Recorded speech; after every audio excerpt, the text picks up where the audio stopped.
Hi guys, welcome to class 10, the final class of this advanced Resolve 11. This class we're going to look at panels, the different panel options, and then we're also going to look at moving a project and attempting some remote grading. So that's driving one Resolve with another Resolve, which could be in any location around the world as well, which is really interesting and something I am seeing a little bit more of, definitely.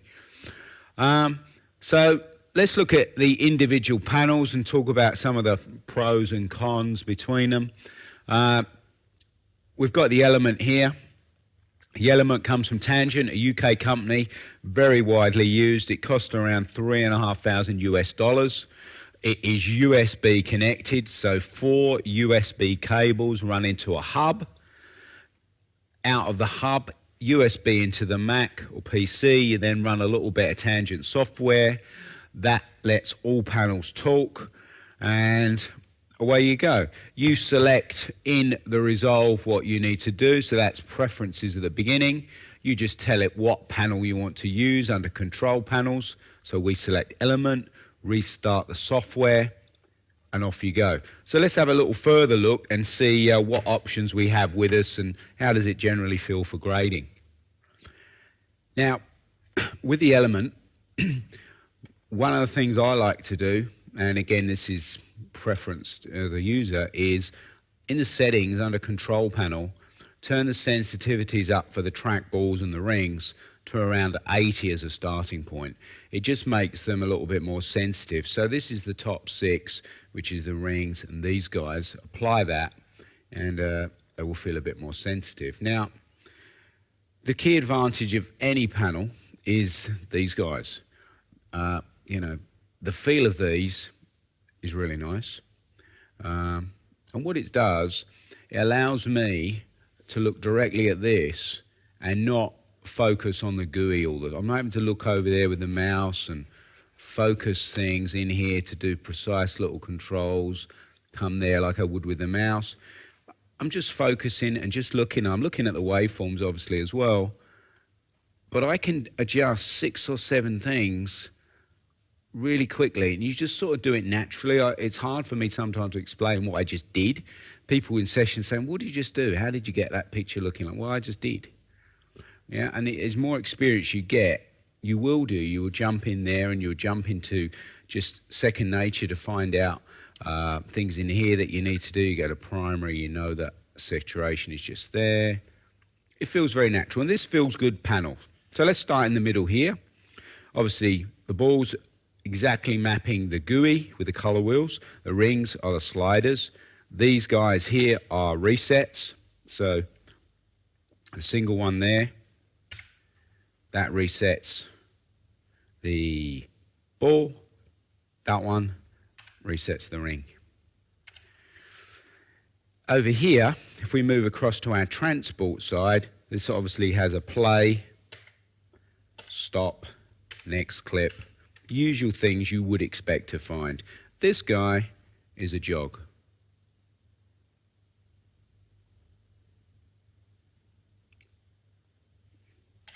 This, you have 12 displays here, and you have 12 buttons. So if I make a grade and I want to undo it, that is the top right button here. Undo is the top one on the 3rd row, there. And so on. If I want to save my session, it's the 4th one down there. That's saving my session. This has an A side and a B side. A B side, you have another 12 memories, 12 labels. And if I want to add a layer, I just go there, top right, and I add a layer, and I'm grading on my layer. Makes it very easy, because if you forget where something is, you have a label for every button. Which is quite important. If you're not colouring all the time, it's good to be able to just look, oh, where's that button again? And then you can find it very easily. If you come over to this side, we come across here, these smaller modules, you have to have both these two. You can have just the transport one if you do want as an option, but these two guys work together. If you start over here on this one, you hit the A memory and you want to adjust sizing, that again is the top of column 1. and then it will get you into here where you can zoom the picture, tilt, rotate will be 2 down. Push to reset, like so. You want to do saturation, that lives under primary here. Saturation is the 3rd column down. If we want to track a shot, let's go to here. Let's make a window. So if you find the window tab, it is this one. It's on the B leg.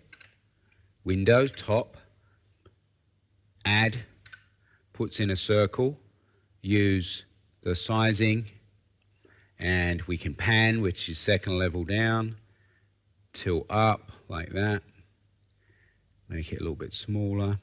Then to track, it is track forward, it's the 4th one down, it's this one. We can then obviously add color to it. So these panels are pretty easy. They're more or less really are plug and play. A little bit of tangent software. You get to learn it pretty quickly, and as you can see they're quite robust. This here got smashed in a case when I was traveling with it. So good value. They're pretty narrow, so they fit on most people's desks without being too big. And if you don't have room or you don't want to take the whole panel, you can just take the joy balls here, and it's certainly a good option, very popular. This next panel is the tangent wave, so also made from the guys in the UK. This was one of the first panels they made. It's been around, I'd say 6 to 7 years now.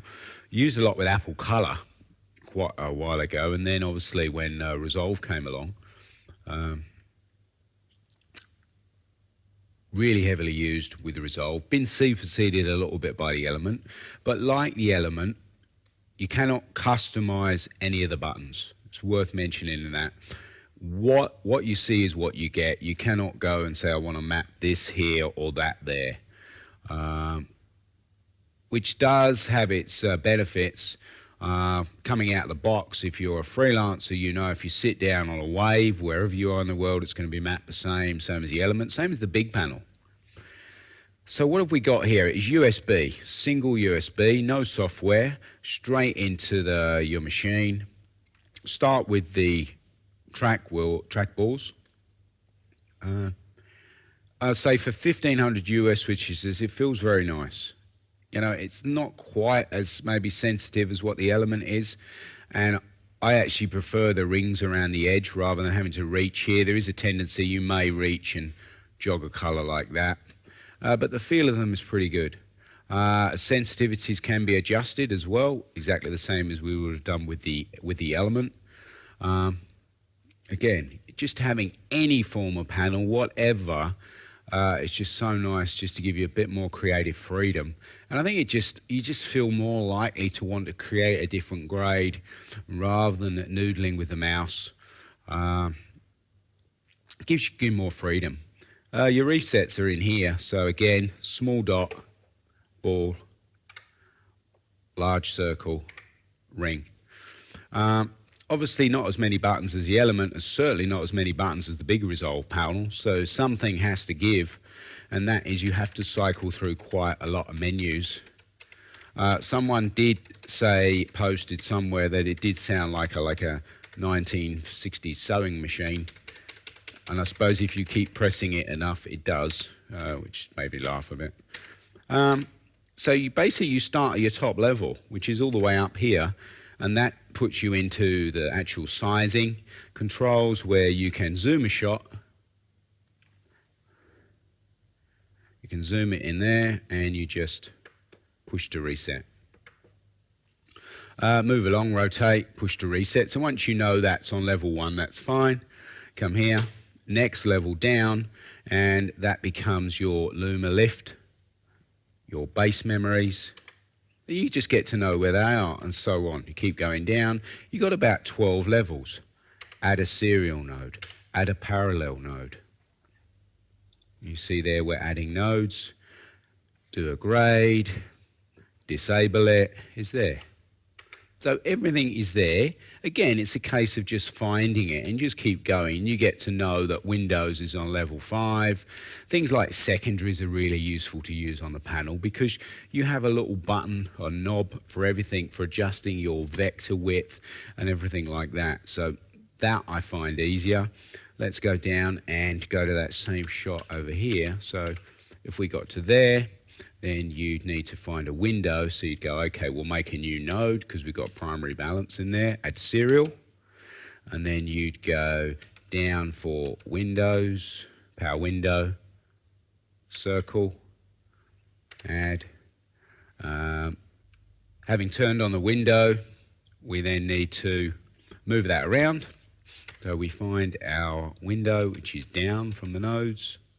CPW, you select it, means you're going to control that window because you may have others.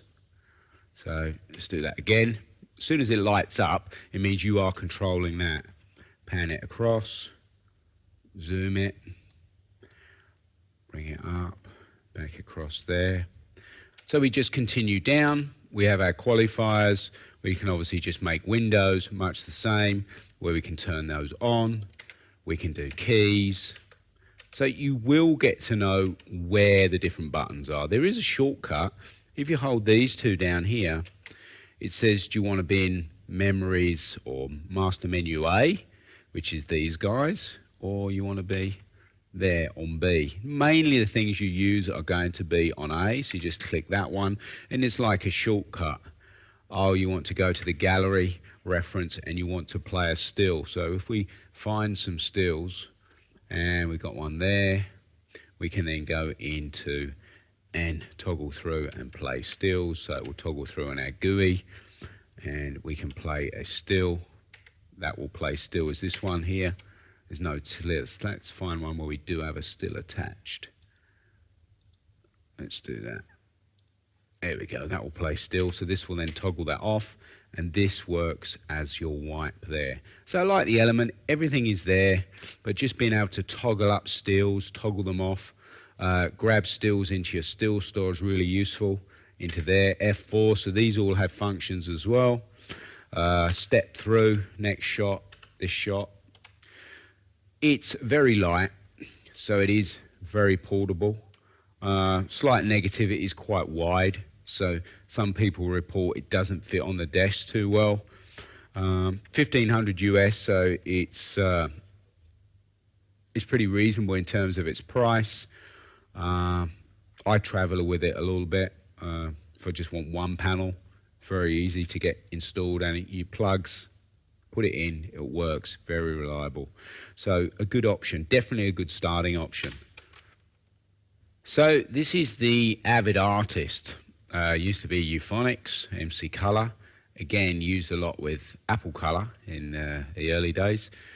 Used with Resolve. It is Ethernet connected. So I'll be honest, a little bit more tricky to set up because you have to get it on the same network, and it runs its own little bit of econ software. So it is a little bit more, not really plug and play, and you can have sometimes some network issues with it. In terms of the looks, I think it looks pretty slick. It looks quite a cool panel, and it is a bit thinner, so in terms of fitting on the desk, not a problem with that at all. Now again, like anything, the money is in what it actually feels like, how the actual balls feel. So if I go to this shot here, now as I said earlier, like the rings around the edge. One thing I'm not such a big fan of here, that these are a little bit high, and you can occasionally go for your ring and you're trying, and you can adjust that, and it can be a little bit annoying if you do that. In terms of how they feel though, the balls feel pretty nice. They're quite sensitive. You can obviously adjust them in the sensitivities, but pretty good. And then they have their own individual resets in here. One thing you will notice straight up, there's a lot of buttons here that do not have any legends. So one of the things is you have to learn what they are. So you can go through pages here. These have legends, which is quite good. So if I want to pan the image, it says pan, again, push to reset like that. You have different pages, so I can go through, pick what I want, and again, you know which one you want, so you just go through till you find it. And if I clicking here and click on my saturation, that will do that.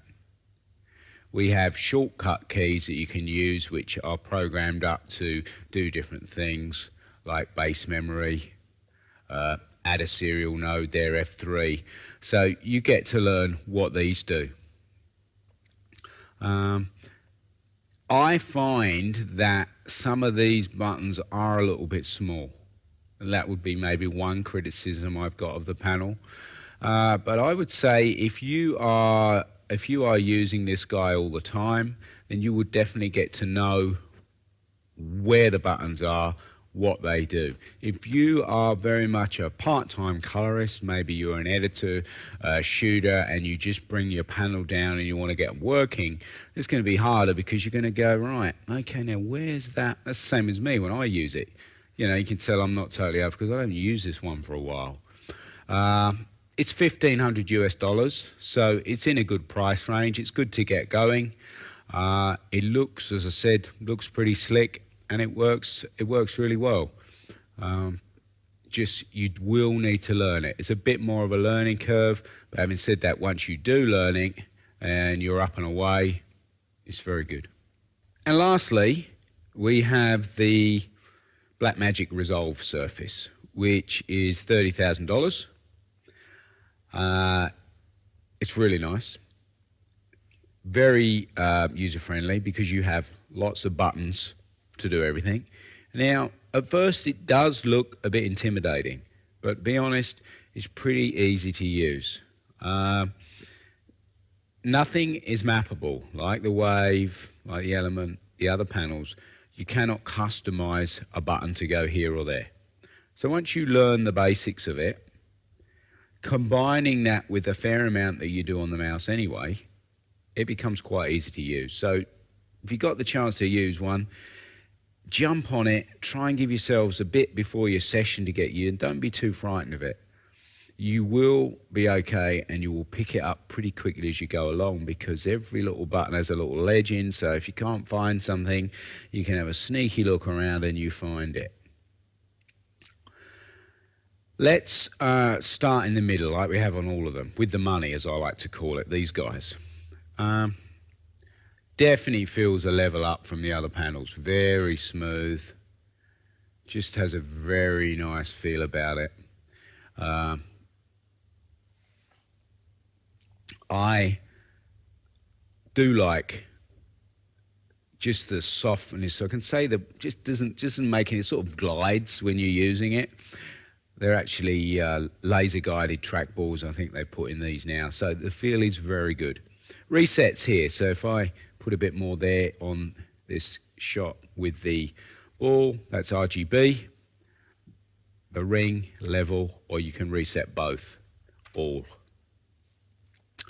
This guy, this will work on your, oh, that doesn't sound quite so good, that one. This does two things. If you have a window up, CPW there, and turn on a shape, you can use this to drive your window around, and the ring here will do your rotate. So that will move it around, and that will do your rotate. You can adjust like that. Next to that, you have modes in here. So you have lots of different options you can get to, like your safe areas, all your masks are on there, aspect ratios are all in there, users, extents of your monitor. Other things are hidden under there. Also above here you have your pots. If you want to grade like in your printer and do your offset grading, you can do that. There's a pot and you just push to reset. I find it's pretty good because if you don't find something, you just come back to this main little unit here where you're often using primary, resets this, and you go, oh, I need to be in log grading. There, into log, Then you have your log with your pots, with your red shadows, midtones, highlights. Or you have your offsets there, your ranges, you know, where we adjust low, high or low range for your log. The balls are obviously then working in log and not now working in lift gamma gain. Go back to main, that then switches everything into lift gamma gain again, and you're back the same. What you want to do is beware of these, they're not labelled. This is your saturation. Often people have trouble finding that. So if I turn that up and down, that's doing my sat. This one is doing my hue there. So this is this panel, and I like to normally run it in mode. If I select this guy over here, vectors, that leaves my qualifiers on the middle here. So if I am looking to key a shot, so let's go to something we were keying like that, and still select this with the mouse with the eyedropper, then your highlight button is there, or it exists there. It exists in about 3 places, so you instantly know where it is. It is always there. You then have like 4 banks of controls here to adjust your hue. You can go straight to your saturation low and high, go straight there into your black lows, so very quick. And you've got things like your blur and your new denoise key that you can use. Do I want to take noise out of the black or the white key? There's the denoise the matte there, blur the matte, like that. Very easy. And if I just want to go highlight and then I say, oh, I'd really like to blur the skin or miss the skin like we did, it's just here. So that's now doing a physical blur on her. You can see that. Push to turn that off. So in terms of everything being there, really good. So I like to work with that there. That's with this selected here. That leaves me with window control on this guy over here. I want to turn a window on now. I'm going to make a new serial node first. Correct to 2. I want to add a circle, CPW, on as a matte. This button, a little bit hidden, doesn't have anything legends on it, but if you hit that, we then have pan, tilt, hit that again, goes back to softness and aspect. You want to track that. You are just here, you hit object track mode, back there, track forward, like that. So very easy in that respect. So that always stays there. I need to make another window. I just sit here, I want a square. Turn it on, that one. Secondaries I like there. Other things that we have here, I have a base memory, which is reset all. I have my undo redos, my start dynamic keyframe, end dynamic keyframe, where I'm doing keyframes there. This I quite like, so if we just bring back into here, and I want to bring in and grab a still. So let's just open up our gallery so we can see our stills here. If I grab a still of her, which across this side, grab still, I can then navigate back to her other shot there, and I can just turn on that still like this and then use this really cool paddle. And now this is going to work between the timeline, so I can reference any shot that's on my timeline as well.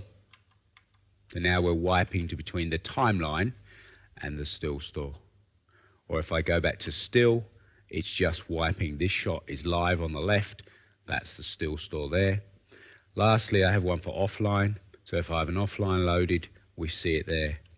I need to toggle it off and on, make it full screen, just like that. Does it match? Across here is where I keep all my sizing. I want to zoom the actual image. I want to rotate it. Push to reset. Coming down, I've got my flips and flops. Push to reset again. I can go into my output and adjust my blanking. So top blanking there, bottom blanking, bring in my letterboxes like that. One thing about some of the legends that might confuse you if you've not used the panel before is that there's quite a lot of things on here that now don't exist in the software. Revival, conform, browse, base memory. These are going to be changed. They're going to be a key swap out, and it will make more sense with how the software has evolved. To be honest, the panel hasn't quite kept pace with the pace of the software. So as a new person using it, you can be looking at legends on here and go, well, what does that mean? Across to here, yeah, these are your main play controls. So you've got everything. Play forward, go to your next scene, the first frame of that scene, which you use all the time, toggle between the last frame of him and the first frame of her. If you have a number of nodes as well, it's really useful to just toggle through the node that you want to adjust, previous node, or that one needed a bit more grading, toggle back to that one. And you can see that's toggling through the nodes. If I go to the last shot in my timeline here, number 7, and I like the grade from number 5, I just type 5 here, preview that memory, and that fires that grade into there. I can jump straight to shot 1 there. Little things like queuing, just selecting which node I'm on, which is down there, bottom right of my GUI here. I'm just selecting through there. Really useful. I just think, apart from the fact, yes, it is fast, you have a lot of buttons, you're just more inclined to do creative things because things are a lot easier. So if you have a director who's pushing and saying, show me another look, show me a different one, oh, it's easy, I like this, I'm going to desaturate. I'll just add a version of that. That's cool. Let's do a really desaturated high con version of that there. Just use these. These are my Y controls there, just adjusting contrast. Show me the previous version. That was that. Your version. That was that. Grab a still of that. There. The other thing, you know, it does look like a nice panel. If somebody walks into your room and you're using this, whether you can use it or not, rightly or wrongly, they will go, wow, you know, we're getting value for money here. Keyboard there, type in commands, few things. Don't use it for much. Normally type in stills and things like that I would use this for. Typing up, obviously, project files and things like that. It costs you 30,000 US. It's USB connected, so it is pretty much plug and play. Each panel is connected together to the middle. Middle panel goes out USB to the Mac or the PC. Reasonably heavy, about 32 kg, so a little bit tough if you're flying it around, but it's just on that weight limit where you could fly it, and it's good fun. That's about all I can say, really. So what I want to do now is simulate a remote grading session. Say that the clients here have prepped their project and they want to send the project to me. What I need to do is to import that here. So you go to your house here and you right click and go up to import, find the project they've sent me, and they've saved it out of their hero machine. Imagine they're sitting in India, I'm in Australia. Restaurant DaVinci Resolve project.drp, like we saved when we were doing the Resolve Collect. Open, and it's open the project, or it's imported. I open it and we want to start grading it, but we see there is no media, everything's black. That is because they have mailed me the media, or I've downloaded it from them, but the file structure is different. So it's not going to work here because the media on my machine is different to where the media sits in India. So what I need to do is to tell it where the media is in this machine. So if I select my clips here, then right click and go up to change source folder, I can select here where that media is, and it's fxphd 2014, there. Open that, change. Now it sees the media. Now I can go to the color page, And I can see, wow, they've done some funky grading here. I want to reset my thumbnails. Let's just right click, update all the thumbnails. Don't like any of those grades, so for start off I want to get rid of those and think, what were they thinking? Select everything, up the top, color, reset all grades and nodes.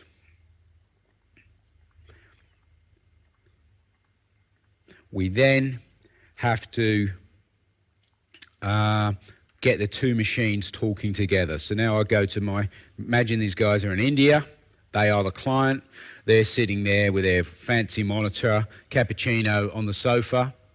Under view, we go to remote grading, and then need to type in the IP address of my Mac. I'm in Australia, there it is, it's already set.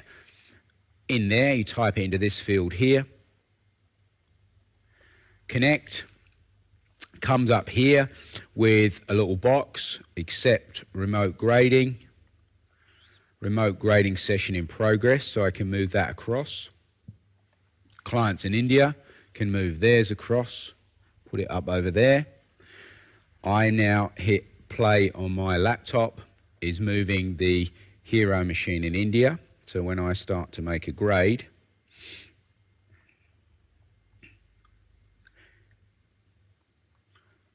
it will update over there. Now, there's a slight problem in this is obviously a laptop. This is quite a fast machine in India, so there will be a little bit of latency. But we can see what I'm doing is working quite quickly. You have to have the media on both ends. You cannot do that without that. It's not moving the media, so it is purely relying on us having exactly the same project, frame rate, number of clips, same software, everything the same for this to work. So if we go in here, and we really will push the friendship by attempting a track. There we go. So I'm tracking here in Australia. They're watching Australia. We're talking on Skype. So they'd be telling me what they want. They can be watching it live, or they can just set me up and say, Warren, here's some stills. We'll set some looks. We have to go to a few meetings. You grade for the day. When we come back in the evening, we'll review what you've done. The advantage for me in Australia is that at the end of the job, I don't have to render it, okay? Because I don't want to render it, I just click save here. It will then save in India, which means they can render the project and they can do all the finishing. Slight gotcha is obviously this machine's going to run slow. So when I hit play, you will see that the main machine will run quite a lot quicker. So when they're looking on their end and they go stop on that shot of her, I stop on the one of her, and it jumps back to the one of him. They sync when you hit stop, so there can be a bit of a communication thing going on. But overall, it's pretty good. And there's a little bit of network setting up, making sure you are on the same network, and then you're typing in the IP of the machines. But it's good. It's good fun, and there's only going to be more of this. We're going to see more of this. You know, world's getting smaller in terms of colorists being able to grade in one city, a director can look in another city, and there's a lot of big post houses already doing this. So it's fun. So that's it. Thanks for watching. Hopefully you're still with me after all 10 lessons. Secret is just keep practicing. Try and get a real project and practice with that. Just keep going over the things we've learned. Sit down, focus for, say, an hour, I'm going to do tracking. For an hour, I'm going to look at secondaries. Have some definite structure in how you learn. And a good thing to do also is to get somebody to play a director to sit alongside you and get you to do things. Otherwise, you will just tend to noodle and drift away. If you've got someone there, now to key her skin, now track her eyes, that sort of thing. So places you can get hold of me, you can get me on Twitter at Warren Eagles or at iColorist. We have Facebook pages or the International Colorist Academy. So enjoy your grading. Thanks very much for watching, and have fun.